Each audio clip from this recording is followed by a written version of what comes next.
Welcome to Pakistani real reaction. तो कैसे हैं आप सब? उम्मीद है आप बढ़िया होंगे, मजे में होंगे और एंजॉय कर रहे होंगे।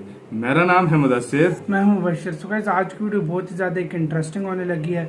बहुत ही ज़्यादा इस वीडियो की यार रिक्वेस्ट आई है। अभी कुछ टाइम पहले वीडियो आई है, तो पहले सीधा टाइटल बताता हूँ। टाइटल है जयशंकर जो पाकिस्तान इंडिया के फॉरेन मिनिस्टर हैं, boycott UNSC high level meeting of Chinese presidency. शायद मेरे ख्याल में जिसमें चाइना शायद प्रेसिडेंट का बना हुआ था, शायद प्रेसिडेंसी में उसकी हो रही हो, तो मतलब शायद उसको बॉयकॉट कर दिया है जयशंकर ने। हो सकता है, बिल्कुल। हाँ भाई, तो बहुत बड़ा ये स्टेप है इंडिया का। बहुत बड़ी बात है, क्योंकि ये मतलब चाइना की प्रेसिडेंसी में मतलब नहीं शामिल होना चाहते, बिल्कुल। तो क्या हुआ है, पहला वीडियो देखेंगे, उसके बाद सही से आइडिया होगा भाई कि मतलब फुल सिचुएशन क्या हुई है। बिल्कुल। तो गाइस, इंडी प्लस न्यूज का वीडियो है, ओरिजिनल लिंक आपको इनका मिल जाएगा डिस्क्रिप्शन में। इनका चैनल सब्सक्राइब करना मत भूलिएगा, बहुत ही इंटरेस्टिंग ये वीडियोस बनाते हैं। तो काउंटडाउन करते हैं 3, 2, 1 एंड स्टार्ट।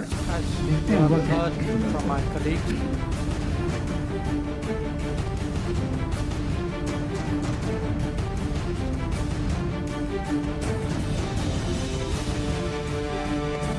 भारत ने किया चीन का बॉयकॉट।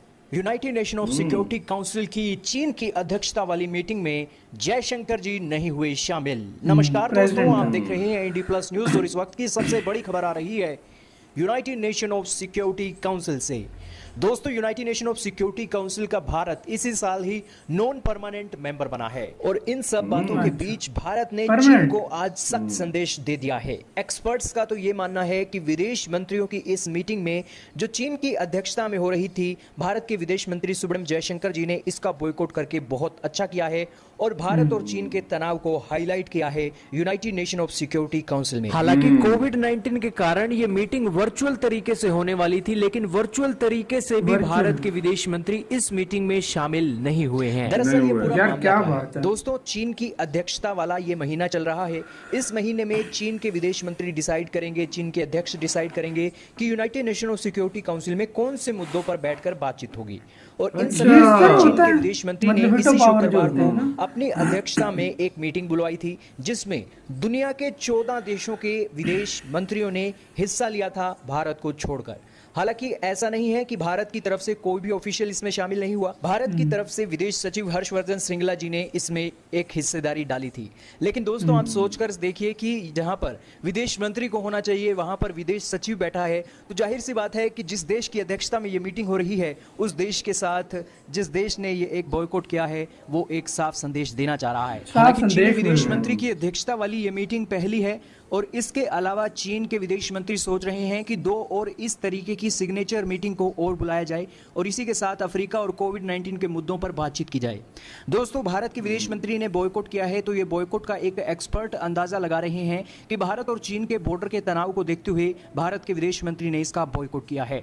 हालांकि चीनी विदेश मंत्री वैंग वी आने वाली 2 और मीटिंगों में भारत का कैसा रवैया देखते हैं, ये तो आने वाला वक्त ही बताएगा। लेकिन भारत एक नॉन परमानेंट मेंबर होने के बावजूद भी भारत ने अपने विदेश मंत्री को चीन की अध्यक्षता वाली मीटिंग का बहिष्कार करके एक बार फिर से चीन को संदेश भेज दिया है। वैसे दोस्तों, विदेश सचिव हर्षवर्धन श्रृंगला जी ने इस मीटिंग में जब शामिल हुए थे, तब उन्होंने इस मीटिंग में भारत के और दुनिया के देशों के द्वारा जो मदद भारत में आ रही है कोविड-19 के रूप में, उसके रूप में आज पूरी दुनिया को संबोधित किया। उन्होंने कहा कि भारत ने 150 से भी ज्यादा देशों की मदद की थी और उसी की कड़ी में दुनिया के बड़े बड़े देश आज भारत के अंदर राहत सामग्रियों का दान दे रहे हैं।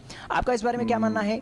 सही किया या गलत, हमारे विदेश मंत्री ने कमेंट सेक्शन में बताइएगा। लेकिन चैनल पर नए हैं तो यार चैनल को सब्सक्राइब जरूर कीजिएगा। इस वीडियो में सिर्फ यार इनकी वीडियो का लिंक मिल जाएगा आप लोगों को डिस्क्रिप्शन में। इसी के साथ कोई वीडियो खत्म। तो यार मेरे लिहाज से नहीं सही काम किया। क्यों भाई?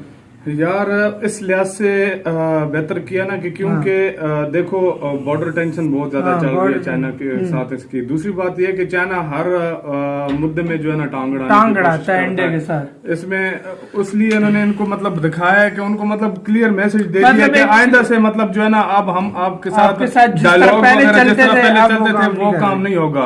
अब मतलब जिस जगह पर इंडिया चाहेगा मतलब उसकी मर्जी होगी आएगा, नहीं तो उसकी अपनी मर्जी होगी नहीं आएगा। बेशक कोई भी कंट्री हो जाए। दूसरी बात यह है कि चाइना को मतलब एक इस तरह से भी पैगाम दे दिया है कि हम आप चाइना को बता दिया गया है कि हम आपको किस हद तक मतलब आपको बाइकआउट कर सकते हैं। ये तो सिर्फ एक फॉरेन लिहाज से है ना, मतलब ये तो मतलब तो जो और मुद्दे हैं चाइना को मतलब एक तरह से इसने इंडिया ने संदेश दिया कि हम आपका हर लेवल पे बाइकआउट अगर आप करना चाहें हर लेवल पे हम और इसके साथ दूसरे देश भी शामिल हो जाएंगे, क्योंकि उनको पता है चाइना के साथ जाहिर बात है। और जिस देश के साथ मतलब अमेरिका खड़ा हुआ तो खुद सोच लो कि उसके मतलब किस लिहाज से होगा। अभी एशिया में ना भाई दो राइजिंग पावर्स हैं, एक सुपर जो मतलब एक इंडिया और एक दूसरा चाइना, जो मतलब कंटेंडर्स है एक सुपर पावर एक दूसरे के। बिल्कुल ठीक है भाई। यूरोप में अब कोई नहीं रहा, ये सारी दुनिया को पता है, यूरोप में कोई नहीं रहा। बिल्कुल एशिया में अब सबको पता है जो जायंट्स बनेंगे वो दो ही हैं,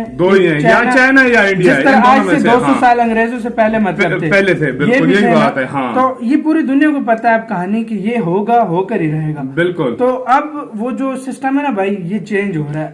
अमेरिका को भी ये बात अब अमेरिका को भी पता है, अमेरिका को भी ये पता है कि आने वाले वक्त में हमें इंडिया की सबसे ज्यादा जरूरत और बाकी कंट्रीज को भी भाई इस चीज का पता है कि इंडिया के अंडर रहेंगे तो बाद में ये बन सकता है सुपर पावर, बन सकता है। तो हमारे रिलेशन अच्छे होने चाहिए यार। और देशों को इसलिए पता है ना क्योंकि उनको पता है तो इंडिया बहुत बड़ी मार्केट है, इसमें कोई शक नहीं है कि मतलब इतनी बड़ी इंडिया मार्केट है कि किसी को बिलियंस ऑफ डॉलर्स का नुकसान पहुंचा अगर इंडिया खुद अकेले में भी मतलब इस तरह सब कुछ करे ना तो वो सब कुछ कर सकता है। उसकी मेन वजह ये है कि बहुत बड़ी मार्केट है ना।